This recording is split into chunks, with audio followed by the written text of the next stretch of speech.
तुम बैठे हो सिंहासन पर, मेरी लंका जल रही है। इंद्र ने तुरंत मेघों को आदेश दिया और मूसलाधार बारिश होने लगी। लेकिन क्या कहा गया है कि दुर्दिन में होता नहीं कोई सिद्धि उपाय, देता है प्रतिकूल फल सीधा भी व्यवसाय। जब समय खराब होता है ना, तो कार्य चाहे जितना अच्छा करो, परिणाम उसका गलत मिलता है। जितनी तेज बारिश हो उतनी तेज लंका जलेगी। रावण ने कहा अच्छा, काल को छोड़ दिया। काल का मतलब मौत। और जैसे काल को छोड़ा, जब मौत लंका को आई थी रावण के यहां, तो चारपाई के मचवे में बांध दिया था दशरथ ने। छोड़ दिया कि जाओ इस बानर को समाप्त कर दो।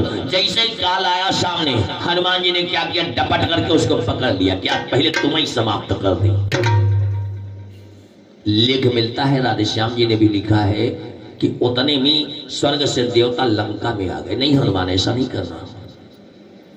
क्या कहने लगे, लंका को फूंको छार करो, कंचन के कोठे तोड़ो तुम, पर विनय हमारी ये हनुमत, इस समय काल को छोड़ो तुम। नहीं हनुमान, ऐसा गजब नहीं करना, नहीं तो सृष्टि का नियम बदल जाएगा। जन्म तो होगा लेकिन किसी की मृत्यु नहीं होगी, फिर अनर्थ हो जाएगा।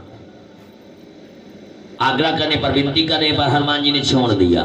और एक मकान में गए, दौड़ते भागते तो देखा एक आदमी उल्टा लटक रहा है। हनुमान जी ने सोचा कि दादा लंका में आदमी उल्टा चलती कहा। फटाक से खोपड़ी लड़ी उनकी खोपड़ी में, देखा है तो आदमी उल्टा लटक रहा है। छोड़ दिया, जंजीर में बंधा था। और जैसे ही उसको छोड़ा, वो हनुमान जी के सर पर आकर के बैठ गया। हनुमान जी बोले, या नेकी का फायदा है। अरे उल्टा लटके रहो, छोड़ दिए तो हमारे खोपड़ी मिल ही रहा है। बोले नीचे उतरो। तो जो बैठे ना महाराज, कहते तुम कौन? कहे हनुमान महाराज शनिचर। तो कहते तो हमारी खोपड़ी में है सवार हो। कहे महाराज जाए रहे लंका में रावण के यहाँ, और रावण इतना बलवान निकला कि हमको उल्टा लटका दिया। बोले फिर महाराज जब तुम्हें मिले, हनुमान जी में सुनो, अगर तुम आओ शनिचर तो मान महाशनिचर। कहीं ना महाराज जी नायमाना जी के नच्छा, तो पहले हनुमान जी का सर, अब तो कहीं शनिचर। और हनुमान जी ने बड़ा एक पर्वत उठाया और उनके ऊपर रख दिया कि थोड़ी देर और हो तो बस काम खत्म।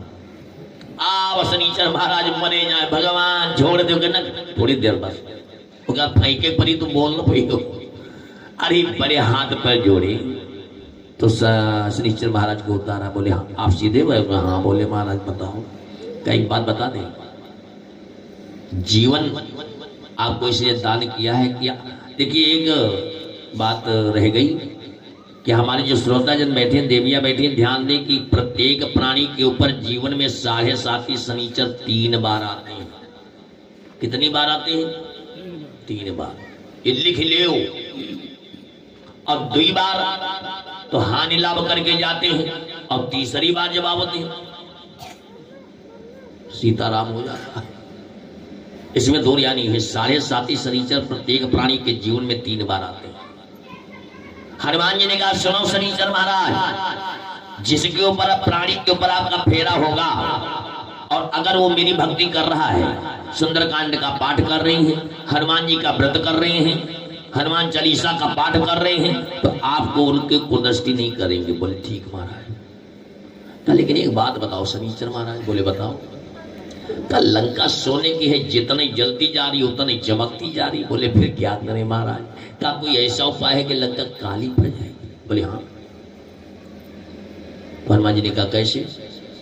का एक उपाय है, जहां तक हमारी निगाह पड़ेगी लंका काली हो जाएगी, तो फिर खोलो नहीं, आप छिप जाओ तो निगाह से देखते जाएंगे और लंका काली पड़ जाएगी। हनुमान जी बोले चतुर बहुत हम छिप जाए, तुम भाग जाओ। बोले नहीं महाराज भागेंगे नहीं, आप छिप जाइए। एक पत्थर के पीछे हनुमान जी छिप गए।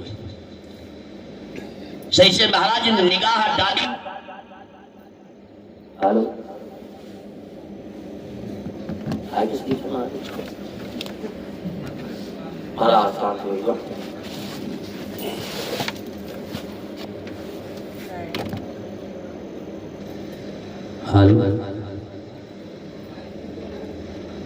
और जैसे ही निगाह खोली पूरी लंका काली होती चली गई। जहां जहां शनिश्चर महाराज का निगाह पड़ती जा रही है और उधर ही नंबर रहा है जो उन्हें पत्थर के पीछे हनुमान जी छिपे रहे। हनुमान जी सोचे भागी तो नहीं होगा देखो।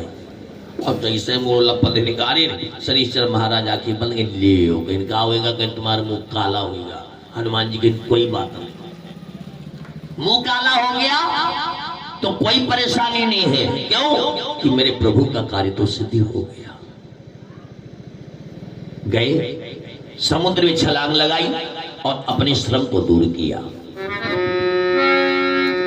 उलटी पलटी लंका सब जारी,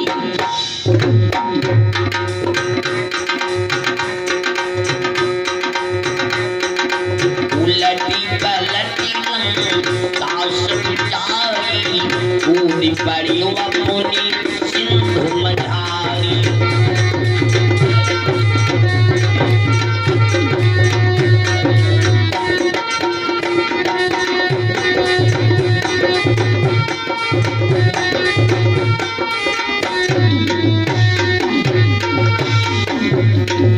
उलटी पलटी लंका सब जारी।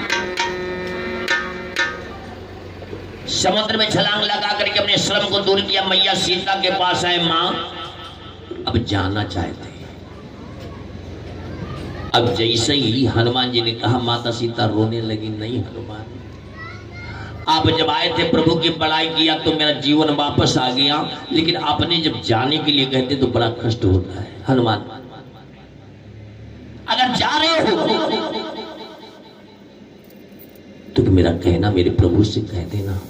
क्या 1 महीने के अंदर अगर मेरे राघवेंद्र सरकार मुझे लेने नहीं आए तो जीवित नहीं पाएंगे, ये निश्चित जान लिया।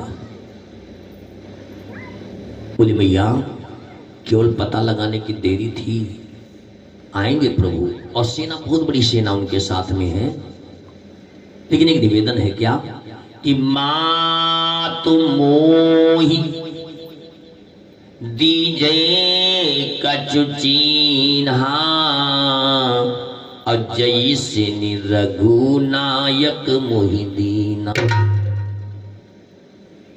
क्या जवाब देंगे कि मैं आपसे भेंट किया, मैंने नहीं किया?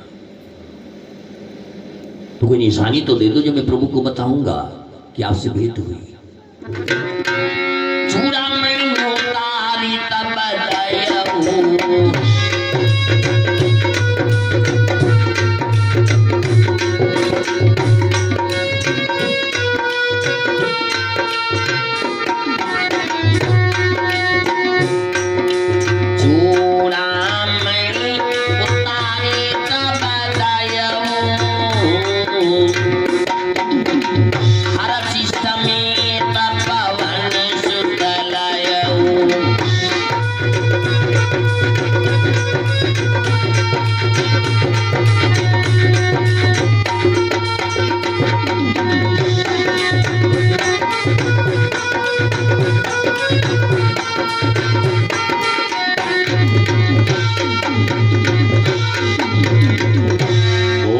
हनुमान जी महाराज की। वापस आए हनुमान जी और भगवान के श्री चरणों में प्रणाम किया, चूड़ा बड़ी प्रदान किया कि प्रभु आपके आशीर्वाद से थोड़ा सा बल दिखा करके और मैया का पता लगा करके वापस आए और आपके आशीर्वाद के द्वारा फलों का भक्षण किया, भोग लगाया। तो वानर सेना कहने लगी, महाराज हनुमान जी ने लंका को जला दिया। तो प्रभु राम ने पूछा, हनुमान जी तुमने लंका जलाई? बोले नहीं, हमारे बाप ने जलाई। भगवान बोले आपके पिताजी के नवा? तो एक मकान में आग लगाई और 49 हवाएं चलने लगी थी। 49 हवाएं आज भी चलती हैं। अब चलती हैं, जानते हो जब मृत शरीर को दाह संस्कार किया जाता है तो आप कभी भी देखना 49 हवाएं चलती हैं। और 49 हवाएं चली थी जब लंका जलाई गई थी। जब हवा अंजनी पुत्र पवन सुत नामा, जब तक पिता का आशीर्वाद नहीं होगा, सहयोग नहीं होगा, बेटा चाहे जितना विद्वान बन जाए, चाहे जितना बलवान बन जाए, कुछ नहीं कर पाएगा। और जब सारा वृत्तांत सुना तो भगवान राम को बड़ा कष्ट हुआ कि आज इतने दिनों के बाद मेरी पत्नी की सुधि मुझको प्राप्त हुई है। बोलिए राघवेंद्र सरकार की। और वैसे तो समय हुआ वाणी विराम का, तो हमारे अमरीश भैया जी के द्वारा एक छोटा सा पद भगवान के श्री चरणों में, तत्पश्चात जैसी प्रभु की इच्छा।